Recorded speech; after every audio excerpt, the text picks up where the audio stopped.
Ladies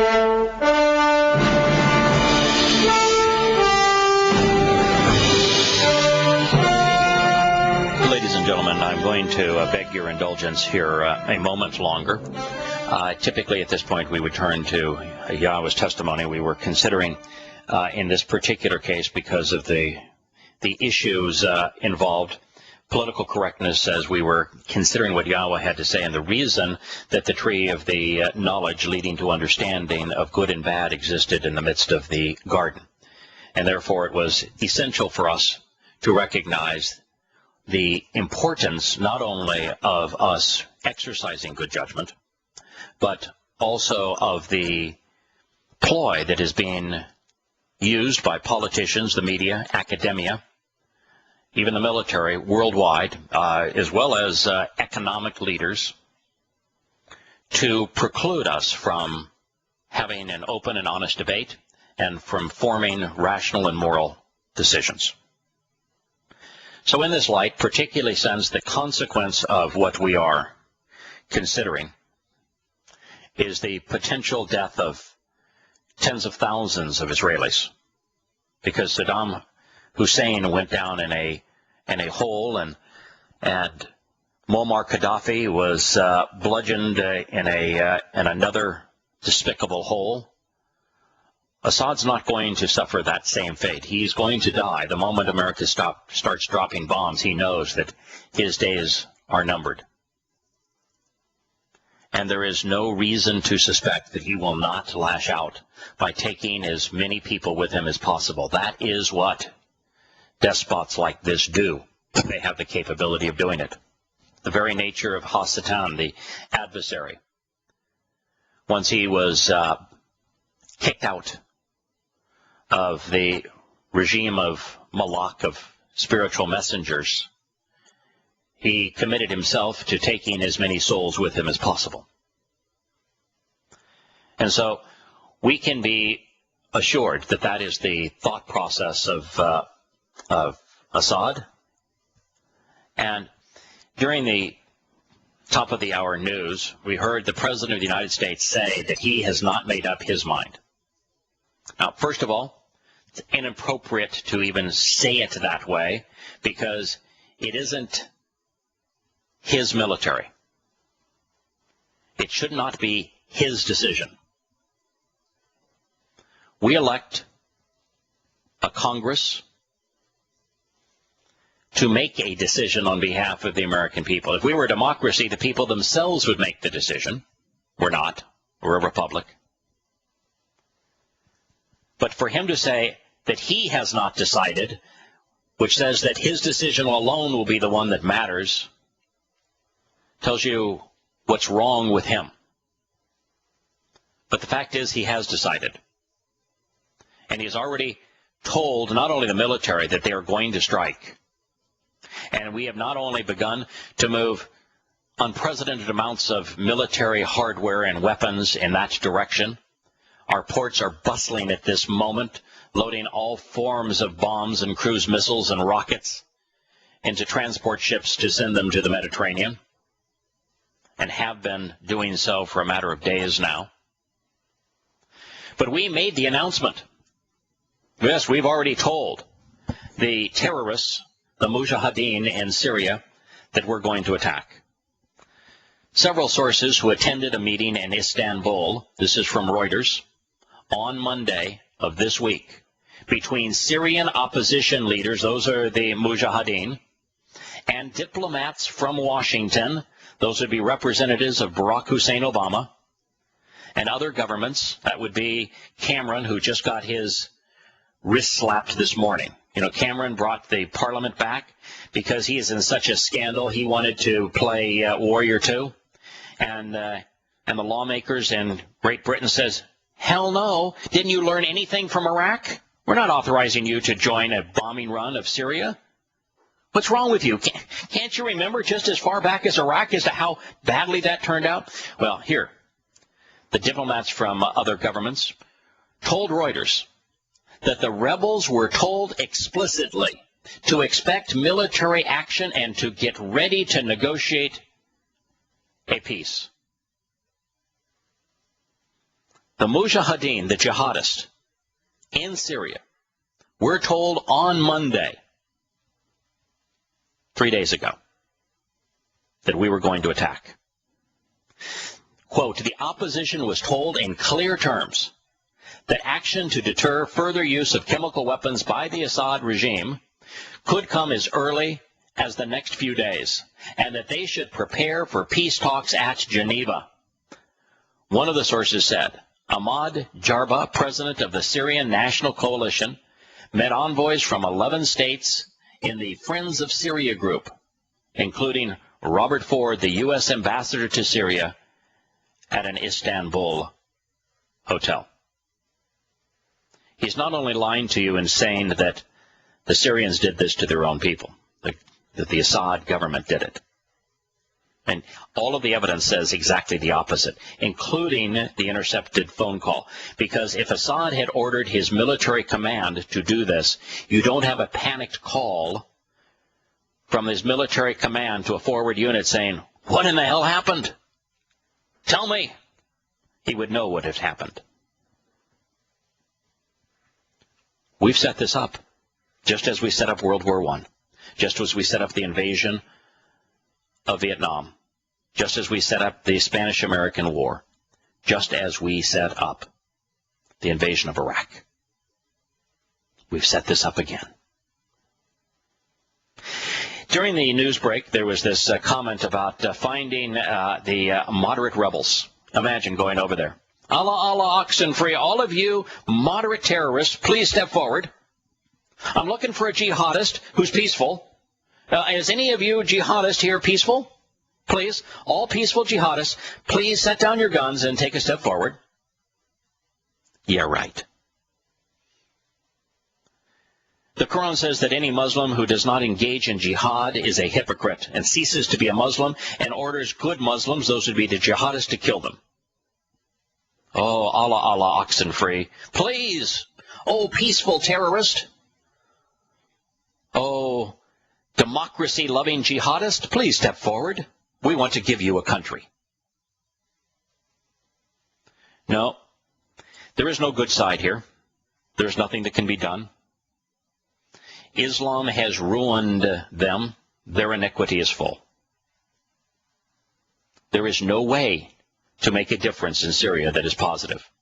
Nothing can be done to protect the people.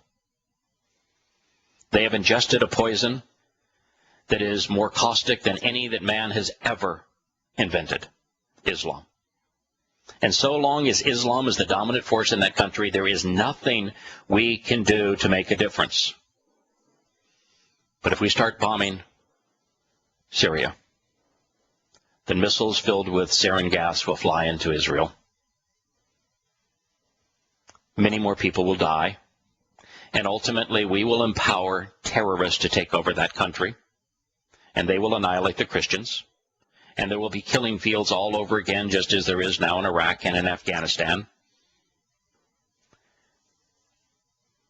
And the weapons of Syria will be turned over to fundamentalist jihadists who, like the Muslim Brotherhood, say death to Israel. Just as there was no chance that anything good could possibly happen from our invasion of Afghanistan, and that was obvious before we invaded, and that it was obvious that invading Iraq was a lose-lose scenario, and there was no chance of any positive outcome. The same thing is true here. People will die. A bad situation will be made worse. And there is no possibility whatsoever that the situation can be improved. And of course, Jews will die. Now, we've spent the last few programs in the second hour focused on this concept of political correctness and how it relates to the tree that was planted in the garden. We spent a lot of time talking about how God cannot intervene and meddle in human affairs without negating the entire system, without making the whole purpose for creating the universe and authoring life in his Torah and his covenant moot. There's no place that you can draw the line and say, you ought to do this then, but not this now. Now, there are times that God will intervene, but he does not micromanage even when he does that. He has. And there will be times in the future where he will once again intervene. But the mess in Syria is not his doing. Yahowah and Allah have nothing in common. There is no one in the political infrastructure in America, Great Britain, or France who knows Yahowah. None. We are doing this to ourselves. Well, there's a couple extra thoughts that I would like you to consider before we move on to Yahowah's next statement.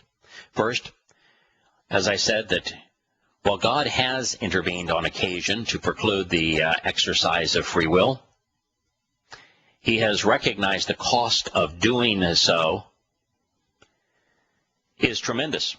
So he will only do it if the cost of not doing so is catastrophic. So understand, when God intervenes in the free will of humankind to stop something from happening or to make something happen, it is only if the consequence of him not intervening is so catastrophic as to negate his very purpose in creating the universe. Examples include the flood and Egypt's choice to retain their Hebrew slaves, as well as the eradication of a handful of villages in the Promised Land at the terminus of the Exodus, as well as the elimination of the Assyrian army surrounding Jerusalem in the time of Hezekiah. Let's look at those. Because if you're expecting God to intervene in this case, and that you think that God is on the side of America, think again. He is not going to intervene in Syria. He does not have a dog in that race. There are very few Americans that Yahowah knows and that know Yahowah. And I can guarantee you there's no one in the American government that knows him. He is not going to intervene. He is not on our side. But examples do include the flood. Let's talk about that for a moment. The reason for it is that after Adam and Chawah and Cain left the Garden of Great Joy, they had a Nesalma. They intermarried with the Homo sapiens outside of the garden, and many humans now had this unique capacity to reason. It made them superior in intellect, and what did they do with that? They created religions to damn themselves.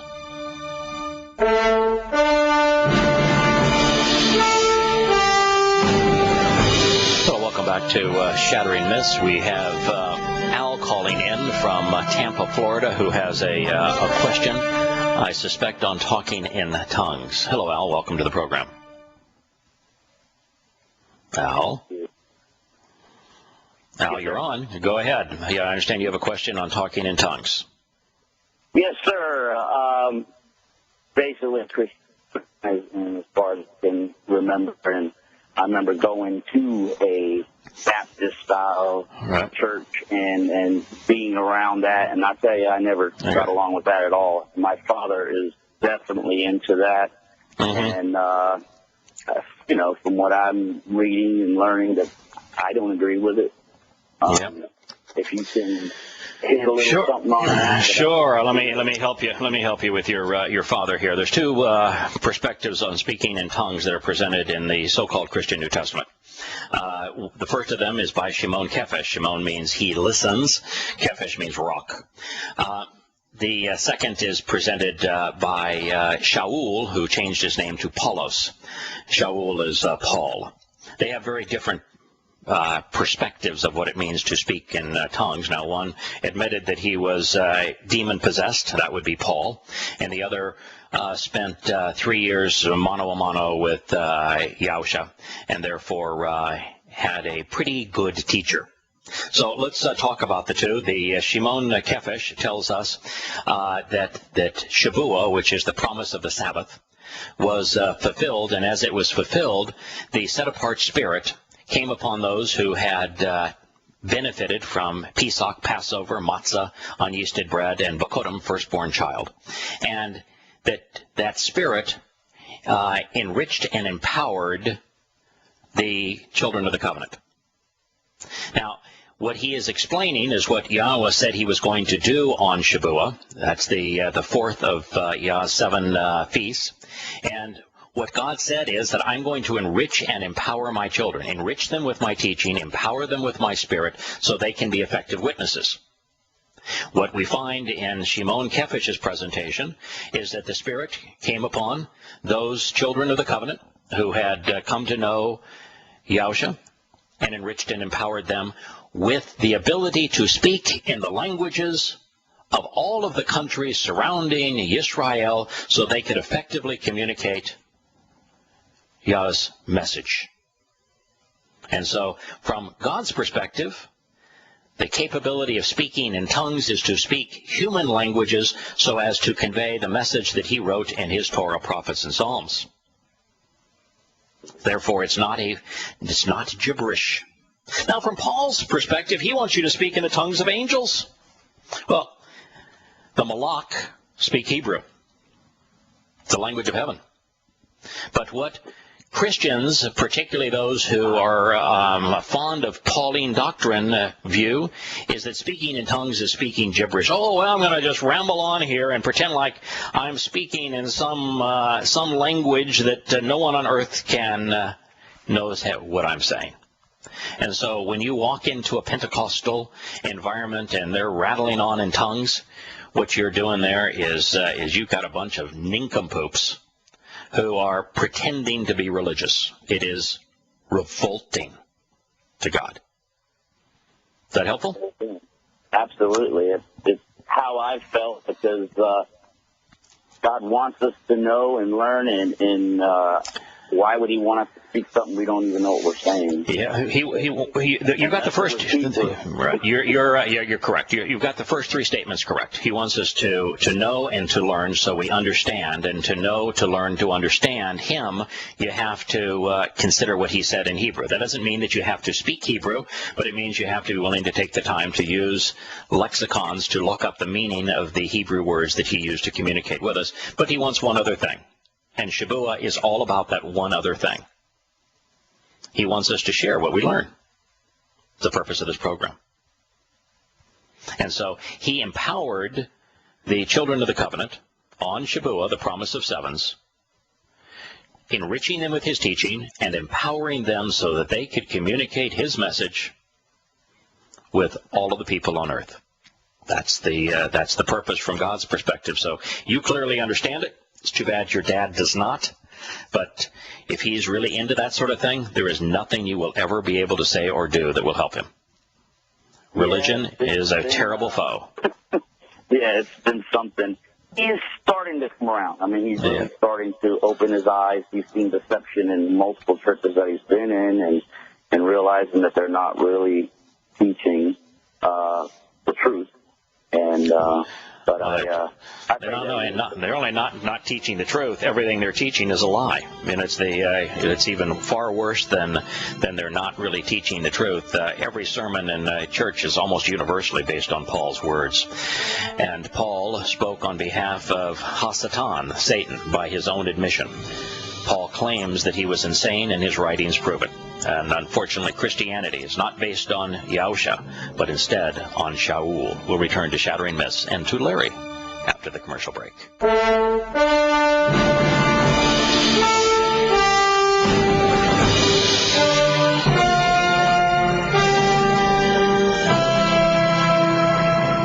Welcome back to Shattering Myths. I am your host, Yahowah. We're entertaining callers at this time. We do have Larry on the line, but I want to go to Jason, who is calling in from Toronto. I haven't heard from Jason in a good long while, but we've had many productive conversations in the past. Jason, welcome back to Shattering Myths.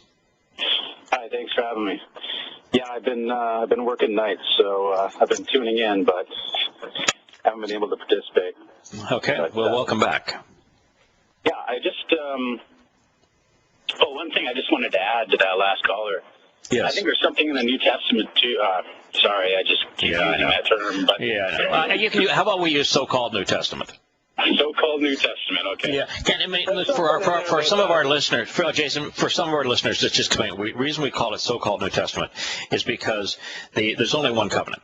That covenant has not yet been renewed. So there is no new covenant. There is no New Testament from God's perspective. There is a so-called Christian New Testament. It's just, unfortunately, that the majority of it is anti-God. And so we use the term so-called, so at least you know what tome we're referring to without endorsing it or giving it any credibility, because it doesn't deserve any. Yeah, With that said, please, yeah. Yeah. Yeah, there's something in there where Yahowah says, when you pray, don't babble and go on and on. Right. Pencil state. Yeah, don't do so publicly. Yeah, and don't do so publicly either. Go and privately talk to your father.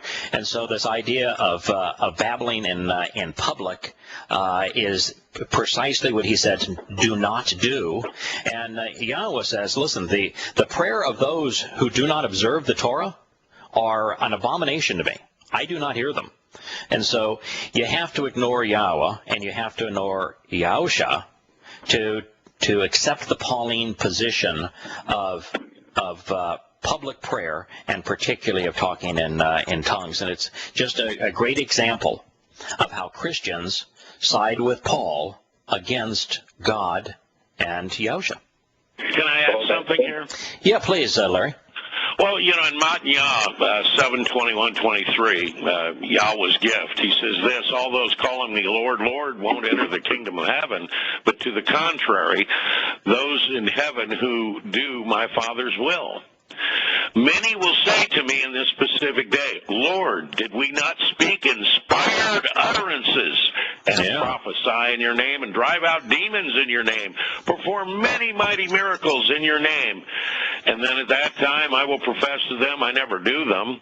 You almost must depart from me, those who bring about that which is in opposition to the Torah. Now, it's copy-edited in the book named after Biblios, the sun goddess. It's copy-edited instead of opposition to the Torah, which is anomia.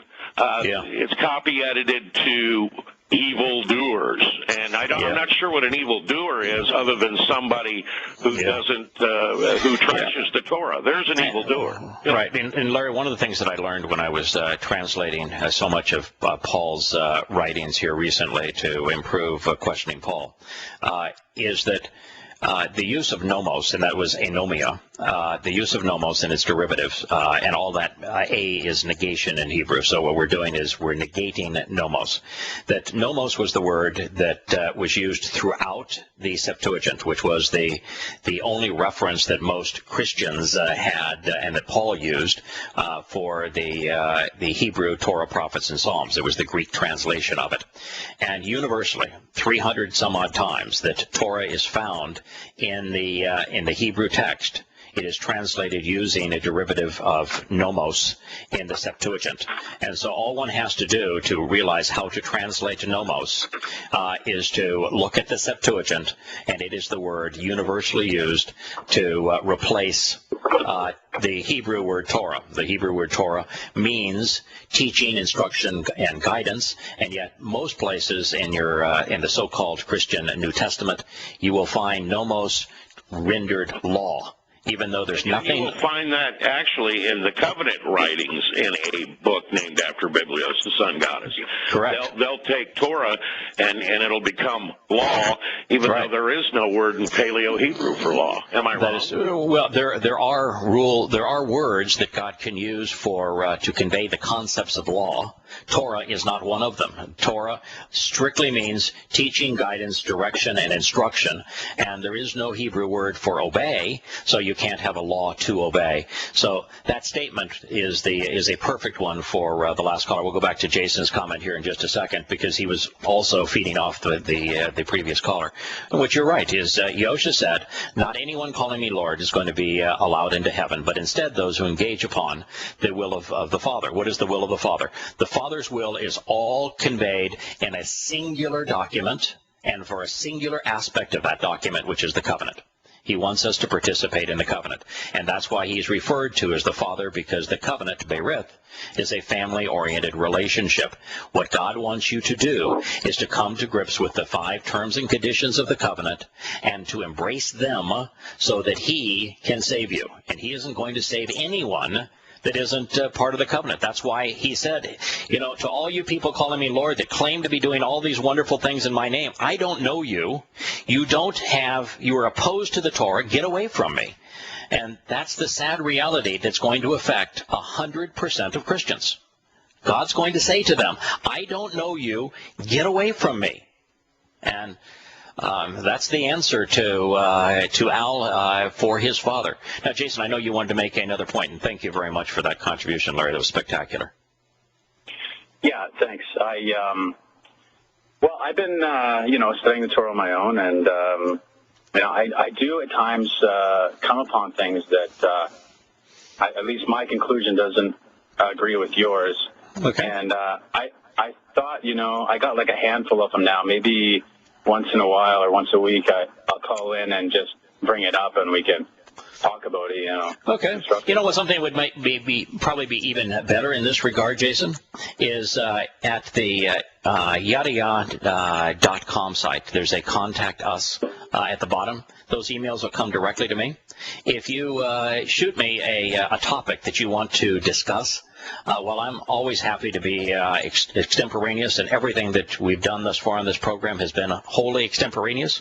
Sometimes if you send me, I want to call on this, and I'll call on a certain day, and can you explain why we differ here?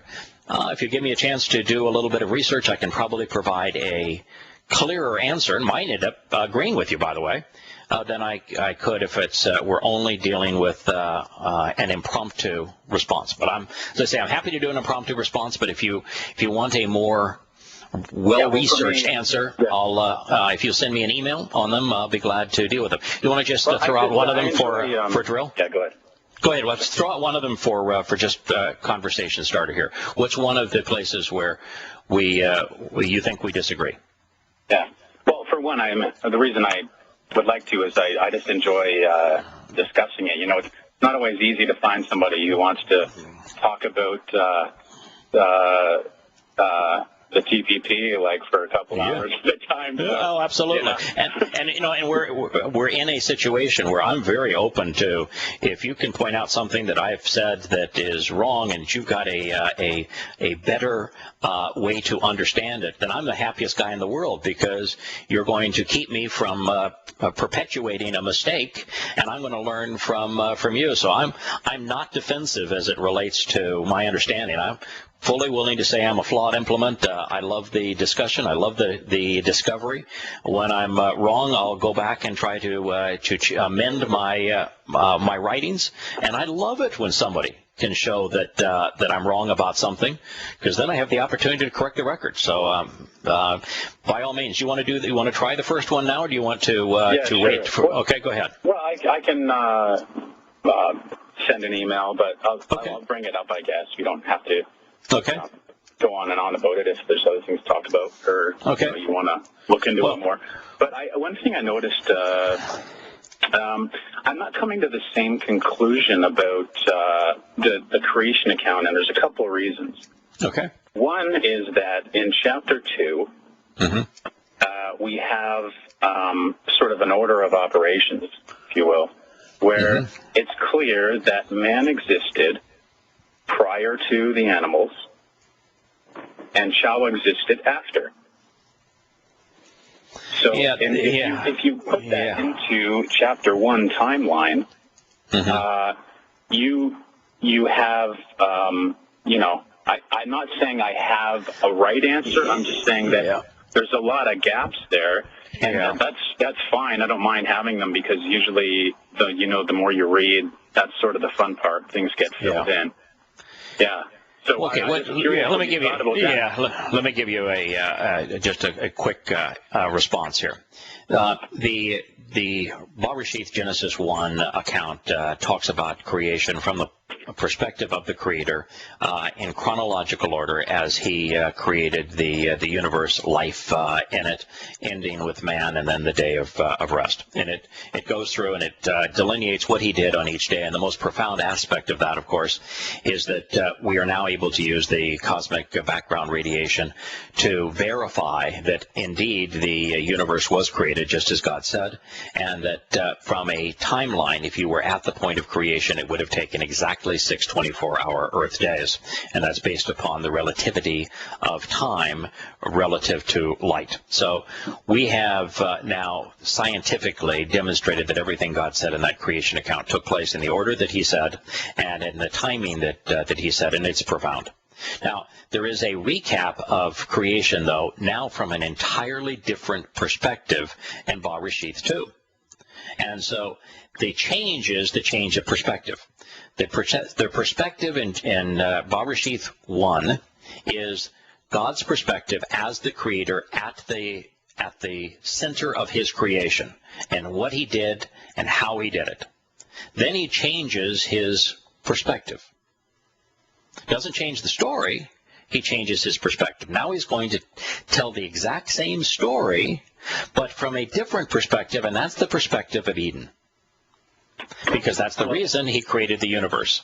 And so at that point, it's no longer light and water and expansion and transitions and plants and all of these kinds of things that dominate the story. At that, the single focus point of the story is man. It's Ha-Adam. So he starts with him. He's already told you the chronology of things. Now he's going to tell you the priority of things. But they're both a narrative. Yes. Both chapters are a narrative. Yes, but the difference is the perspective. One is the global construct of the universe and how it was created, and then in the second he says, I'm going to tell you this story again. But now I'm going to tell you the story again from the number one priority, which is the man named Adam that I gave the Nesama. We'll be back to Shattering Myths in a moment.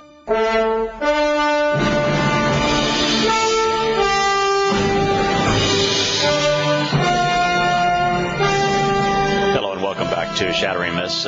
Jason has posed what will be in future programs one of his first of several concerns regarding the Torah account. And my guess, Jason, is that your concern is on the fifth verse of Bereshith chapter 2, because everything other than that, if you go through the first story, it's chronological order. This is the order that God created things. The record buried in the earth affirms that this is exactly the way it happened. We know that's the way it happened. What he said was absolutely accurate. And then the second chapter begins that on the seventh day he rested, which is the model for the Shabbat. Then we make a transition, and we're dealing with a specific region. And the way that the translation kind of sends us off a field is that it says, now no shrub of the field. The field is a specific term that the Hebrew term is cultivated land, a specific plot of land that has been established to grow things that are planted there for a specific purpose. So he's not talking about the entirety of this planet. He's saying there's a specific area that I have set apart to plant a specific something that I want to have grow that has a good purpose. And then he says, yet in thee, and it is Eretz. It's not there's no plants on the earth, because he's already said there's lots of plants on the earth. He's already talked about having created all of the animals and everything else. But he uses Ba-Eretz.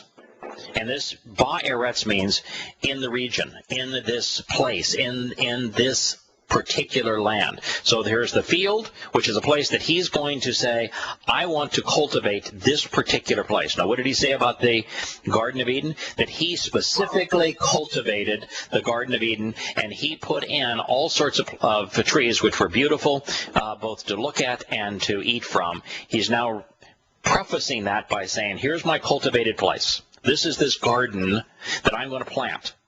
And right now, I don't have any plants in that garden. And he uses Eretz to speak of this promised land, of this place. And then he goes on and he talks about there'd been no rain in this region, in this Eretz, and that at this point, from his story, there was no man in this cultivated garden. And so he now tells the story from the perspective of Eden. And he goes on now and talks about all the things that we've been doing in the program, talking about Eden. So that's the perspective that has shifted here. And what he's doing is he's talking about Eretz being Eden now in the cultivated garden. Well, I mean, that's I not really. I got enough explanation for me. I mean, it's fine. I don't think it's that definitive. It doesn't seem that way, but that's okay. I mean, we can always, disagree on some things. Yeah. I found that it did kind of fit in that, you have him creating animals specifically to help man, and that man named them. And that actually fits in the timeline. If you don't, if you put them both together, they will fit because the shrubs and the plants were there before the animals. It explains that man was. There was no man. Yeah, he didn't. God did not say. I understand where you're going, but Jason. There's still the problem of Jason. Well, hang on one second, Jason. God did not say that he created the animals after this. All he says is that out of the earth, this is now the elements that he's using Adamah here, which is the basic elements that he conceived the animals in the previous story. He says, out of that that he brought in these animals. So out of the fine, minute particles of the earth, God formed every beast of the field. Now, he didn't say that he formed them after man. He's just making a statement of fact. And he made it for man. He made the entire universe for man. He made this planet for man. The entire purpose is to create a being who can form a covenant relationship with him. Everything was created for man. All of this because man was created for God. And so everything that we have, the entire system, was created specifically for humankind. We're at the end of our program today. Back with you again tomorrow.